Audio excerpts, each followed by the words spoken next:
Turkey में हर साल काफ़ी ज़्यादा अर्थक्वेक्स महसूस किए जाते हैं, बट इसके पीछे का कारण क्या है? टर्की चारों ओर से टेक्टोनिक प्लेट से घिरा हुआ है। नॉर्थ में है यूरेशियन प्लेट, साउथ में है अफ्रीकन प्लेट, ईस्ट में है अरेबियन प्लेट और ये खुद एनाटोलियन प्लेट पर लोकेटेड है। फर्स्ट लेट्स अंडरस्टैंड कि टेक्टोनिक प्लेट्स होती क्या है। जो अर्थ का क्रस्ट है वो रॉक सिस्टम से बना हुआ है और ये सारे रॉक सिस्टम्स टूटे हुए हैं और कंटिन्यूसली स्लाइड करते हैं मोल्टन मग्मा पर। These are known as tectonic plates. जब भी दो टेक्टोनिक प्लेट्स के बीच में इंट्रैक्शन होता है उसका रिजल्ट होता है अर्थक्वेक। टर्की में जो प्रेजेंट अर्थक्वेक हुआ है उसे स्ट्राइक स्लिप क्वेक कहा जाता है।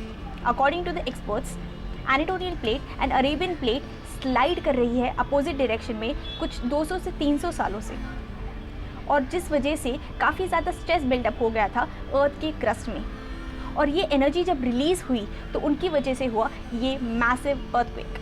अर्थक्वेक इतना ज़्यादा मैसिव था कि उसकी वेव्स अलास्का और ऑस्ट्रेलिया में भी रिकॉर्ड हुई है। अकॉर्डिंग टू द एक्सपर्ट, जो लैंड लेवल है वो 40 सेंटीमीटर पर सेकेंड से ऊपर उठा था अर्थक्वेक के दौरान। So now the question is कि क्या अर्थक्वेक को प्रेडिक्ट किया जा सकता है?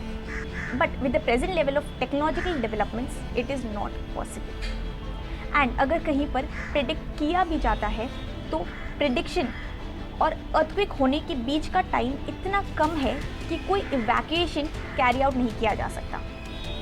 Earthquake as a natural disaster इतना ज़्यादा हार्मफुल नहीं है बिकॉज उसके वजह से सिर्फ ग्राउंड मूव होता है, बट लोगों की जान जाने का कारण इंफ्रास्ट्रक्चर कोलैप्स है।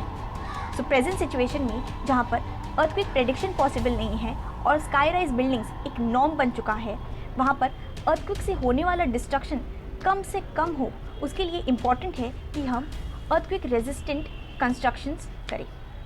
Late me tell you about some of the techniques जिससे हम अर्थक्वेक से होने वाले डिस्ट्रक्शन को मिनिमाइज़ कर सकते हैं। बिल्डिंग का जो प्लान है वो स्क्वायर या रेक्टेंगल होना चाहिए। मल्टी स्टोरी कंस्ट्रक्शंस के केस में आप इंश्योर कीजिए कि जो उसका फाउंडेशन है वो 900 मिलीमीटर से कम का ना हो।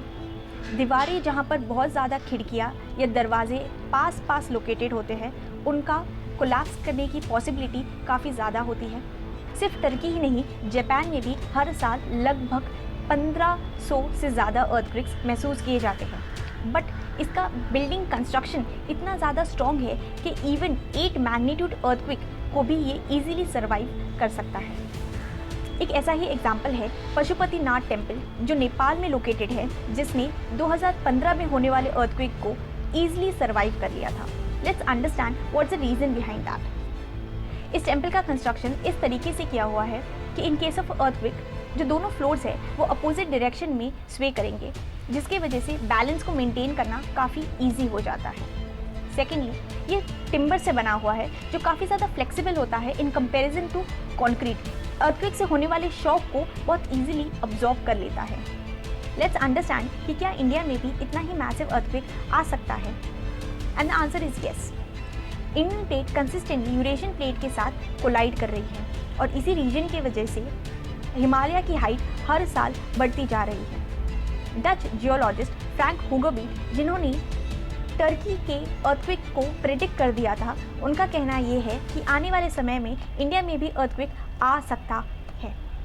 सो लेट्स अंडरस्टैंड कि क्या इंडिया की मेट्रोज ऐसे अर्थक्वेक को टैकल कर पाएगी। दिल्ली भारत के उन कुछ शहरों में से है जहाँ पर अर्थक्वेक आने की संभावना काफ़ी ज़्यादा है। एंड द रीज़न बीइंग कि it is surrounded by fault lines, for example Sohna, Mathura and Delhi Moradabad fault line. Experts के हिसाब से apart from the major government buildings like supreme court, parliament, residential complexes massive earthquake को झेल नहीं पाएंगे। इनके पीछे का कारण क्या है? एक लगभग बिल्डिंग की लाइफ एक्सपेक्टेंसी 50 ईयर्स होती है, बट क्योंकि कंस्ट्रक्शन में जो क्वालिटी ऑफ वाटर और कंक्रीट यूज़ किया जा रहा है वो बहुत ही ज़्यादा इंफीरियर क्वालिटी का है। एट द सेम टाइम बहुत सारे builders earthquake resistant building code को फॉलो नहीं करते। It is important to remind ourselves that the lives once lost are lost forever. और उन्हीं ज़िंदगियों को बचाने के लिए ये बहुत ज़रूरी है कि रूल्स को इम्प्लीमेंट किया जाए, ऑफेंडर्स को पेनलाइज किया जाए, और जस्ट बिकॉज कोई दुर्घटना अभी तक नहीं घटी है ज़रूरी नहीं कि वो आगे भी ना घटे। It is important that we get rid of our laid back attitude.